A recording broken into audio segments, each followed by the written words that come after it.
سلام، به سومین جلسه از آموزش قواعد عربی نهم خوش اومدید. توی این جلسه قراره با فعل امر آشنا بشیم. تا اینجا فعل هایی که خوندیم فعل هایی بودن که اخباری بودن. فعل ماضی، ماضی منفی، مضارع، مضارع منفی و مستقبل. همشون خبر از انجام کار یا انجام نشدن کار میدادن. مثلا رفت، نرفت، می آیم، نمی آیم، خواهم آمد. همه این فعل ها دارن به ما میگن که یک کاری قراره انجام بشه، قراره انجام نشه، یا انجام شده، انجام نشده. امروز میخوام با فعل امر که جزء فعل‌های دستوری هست آشنا بشیم. فعل نهی هم که در آینده میخونیم جزء فعل‌های دستوری هست. این فعل‌ها اینطور هستن که دستور میدن یک کاری انجام بشه یا انجام نشه. توی ترجمه این مطلب خیلی بهت کمک میکنه که ترجمه صحیحی از فعل‌های امر و نهی رو بتونی ارائه بدی. به عنوان مقدمه چند تا چیز باید بدونیم. فعل‌های امر از مضارع ساخته میشن. چون فعل‌های ماضی در زمان گذشته انجام شدن، تموم شدن، دیگه ما نمیتونیم دستور به انجامشون بدیم. فعل‌های امر از مضارع مخاطب ساخته میشن، چون باید کسی در روبروی ما باشه، کسی مخاطب کلام ما باشه تا ما بتونیم بهش دستور بدیم که انجام بده یا نده. و فعل‌های امر بنابراین از 6 تا فعل ساخته میشن. 6 تا فعلی که برای دوم شخص ها یا همون مخاطب ها هست. 2 تا کار راجع به فعل مضارع انجام میدیم و فعل مضارع رو تبدیل به امر میکنیم. یه تغییر در ابتدای فعل انجام میشه، یه تغییر در انتهای فعل انجام میشه. برای اینکه یک فعل مضارع تبدیل به امر بشه، ابتدای فعل باید حرف مضارع رو ازش بگیریم. بعد از اینکه حرف مضارع رو گرفتیم، حرف بعدی ساکنه و ما می‌بینیم نمیتونیم بخونیم. اگر سالهای بعد با امری آشنا شدیم که حرف بعدش ساکن نبود، اوکیه، ولی امسال امرایی که میسازیم همشون حرف بعد از حرف مضارعشون ساکنه و قابل خوندن نیست. برای همین باید یک الف در ابتدای فعل به جای اون حرف مضارع قرار بدیم.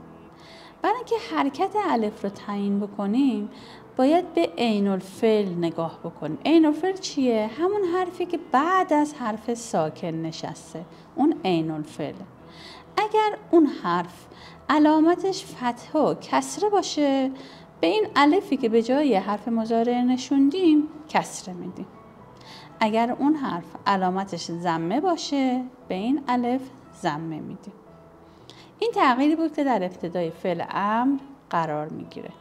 اما تغییری که در انتهای فعل امر میاد چیه؟ انتهای فعل امر به اصطلاح مجزوم میشه. مجزوم رو برای توضیح میدم، سالهای بعدم به دردت میخوره این اصطلاح رو یاد بگی. مجزوم کردن یعنی چی؟ یعنی در انتهای فعل مضارع یک تغییری بدیم. تغییر شامل چی میشه؟ تغییر شامل اینه که اگر انتهای فعل مضارع ضمه باشه، به عنوان پیش‌فرض اینو میدونیم که همه مضارع ها در انتهاشون یا ضمه دارن یا حرف نون، غیر از این نیست. حالا برای اینکه یک فعل مضارع مجزوم بشه، اگر در انتهاش ضمه بود، ضمه تبدیل به ساکن میشه. اگر در انتهاش حرف نون بود، نون حذف میشه. و یک استثناء وجود داره، نون جمع مؤنث حذف نمیشه. بنابراین توی این درس که قراره برای دوم شخص های مفرد یعنی تفعلوا و تفعلینا فعل امر بسازیم، به این شکل فعل امر ساخته میشه.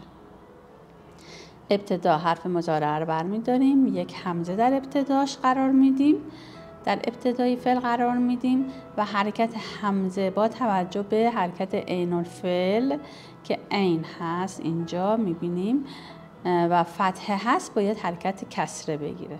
خب پس تا اینجا شد افعلوا. و به خاطر اینکه باید انتهای فعل رو هم مجزوم کنیم، اینجا ضمه داریم، ضمه رو حذف میکنیم. فعل امری که ساخته میشه از تفعلوا میشه افعل. و در مورد تفعلینا که دوم شخص مفرده و برای مؤنث هم هست، همین کار رو تکرار میکنیم. یعنی ابتدای فعل رو حرف مضارع رو برمیداریم، الف میذاریم، حرکتش رو با توجه به عین الفعل که فتحه هست باید کسره بدیم. تا اینجا شد افعلینا.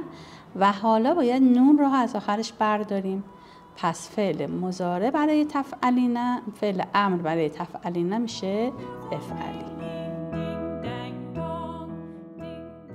تا جلسه بعد که درس بعدی رو برات توضیح میدم، خدا نگهدارت.